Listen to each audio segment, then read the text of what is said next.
입법 쿠데타에 이어 사법 쿠데타까지 대한민국을 유린하는 이재명 대표의 반헌법적 폭주. 대한민국 정치가 한 사람의 권력욕에 철저히 유린당하고 있습니다. 입법을 동원해 방탄 국회를 만든 것도 모자라 이제는 사법부에까지 공공연히 손을 대겠다는 위협이 쏟아지고 있습니다. 주인공은 다름 아닌 더불어민주당의 대선 후보 이재명 대표입니다. 이 대표는 이미 대법원에서 공직선거법 위반 사건과 관련해 유죄 취지의 판결을 받은 사람입니다. 파기환송심은 단순한 절차가 아닙니다. 최고법원인 대법원이 내린 판단을 토대로 양형을 결정하는 단계입니다. 다시 말해 유죄가 확정된 상황에서 어떤 형량이 부과되느냐를 논의하는 자리입니다. 그런데 지금 유죄 판결을 받은 이 후보가 어떤 태도를 보이고 있는지 우리는 눈을 부릅뜨고 봐야 합니다. 이재명 대표는 재판에 출석하기는커녕 재판 날짜조차 마음대로 바꾸라고 법원을 압박하고 있습니다. 출석을 거부하고 송달도 거부하며 시간을 끌다 결국 공직선거법상 피고인 불출석 시에도 재판 가능 조항에 의해 심리가 진행되자 아예 고등법원과 대법원 심지어는 담당 재판장까지 탄핵하겠다고 으름장을 놓고 있습니다. 정청래 의원은 대법원장이 뭐라고 탄핵을 못하나라며 조희대 대법원장을 향해 사실상 협박성 발언을 쏟아냈고 다른 민주당 의원들 역시 15일 재판 미루지 않으면 응징하겠다고 말하고 있습니다. 이게 과연 민주주의 국가에서 있을 수 있는 일입니까? 이 대표가 단순히 자신의 사법 리스크를 피하고자 하는 목적에서 이런 행동을 하는 것은 분명합니다. 헌법 제103조에 따라 법관은 헌법과 법률에 따라 그 양심에 따라 심판할 수 있어야 합니다. 사법의 독립은 민주주의의 마지막 보루입니다. 하지만 지금 이 대표는 그 마지막 보루마저 무너뜨리려 하고 있습니다. 선거를 이유로 재판을 중단시켜달라? 이것은 국민을 모욕하는 일입니다. 민주주의의 기본 원칙은 법 앞에 평등입니다. 대통령 후보라는 이유로 재판을 중단하라는 요구는 본인 스스로가 법 위에 군림하려는 독재자적 사고를 드러내는 것입니다.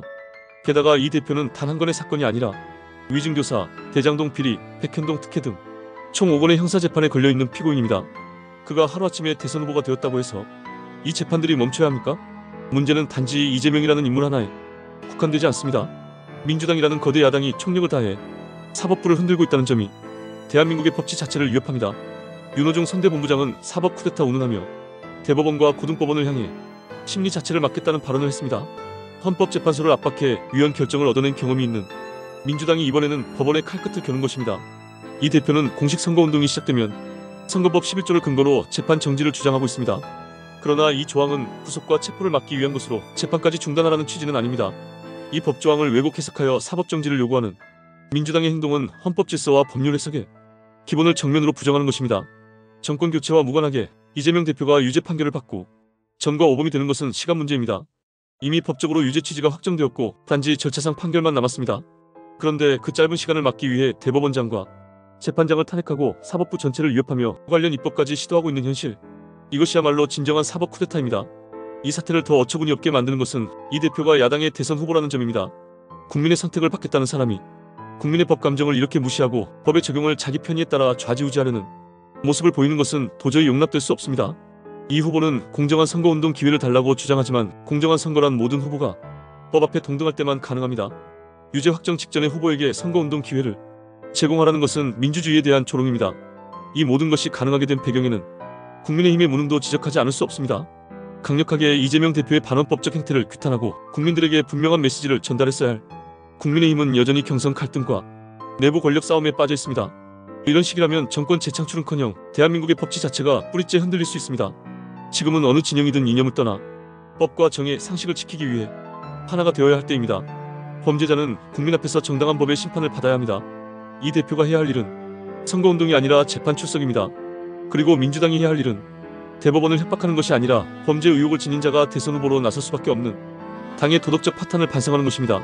정치권은 더 이상 침묵해서는 안 됩니다. 언론은 더 이상 침묵해서는 안 됩니다. 국민은 더 이상 침묵해서는 안 됩니다. 지금 이 순간에도 대한민국의 법치주의는 위협받고 있으며 사법부의 독립은 정치권력의 압력 앞에 흔들리고 있습니다. 이 대표가 유죄 확정 전까지 어떻게든 시간을 벌어 대선까지 버티려는 의도는 누구나 알고 있습니다. 하지만 그 과정에서 대한민국 사법체계를 무너뜨린다면 대선 결과와 무관하게 이 나라는 심각한 후유증에 빠질 것입니다. 이제는 모두가 상식의 편에 서야 합니다. 정당이든 정치인이든 사법부를 압박하고 탄핵하겠다고 협박하는 것은 민주국가에서 용납될 수 없는 중대한 헌정 파괴입니다. 국민들은 법 위의 권력자를 원하지 않습니다. 대한민국은 법치국가입니다. 그리고 법은 누구에게나 공평해야 합니다. 대선 후보든 국회의원이든 전과 사범이든 상관없이 법의 심판을 피할 수 없다는 것을 이번 사태를 통해 명확히 보여줘야 합니다. 이제는 더 이상 물러설 곳이 없습니다. 입법 쿠데타에 이어 사법 쿠데타까지 기도하는 세력에게 경고장을 던져야 할 때입니다. 대한민국을 민주공화국이라 부를 수 있기 위해 우리는 반드시 지금 이 현실에 맞서야 합니다.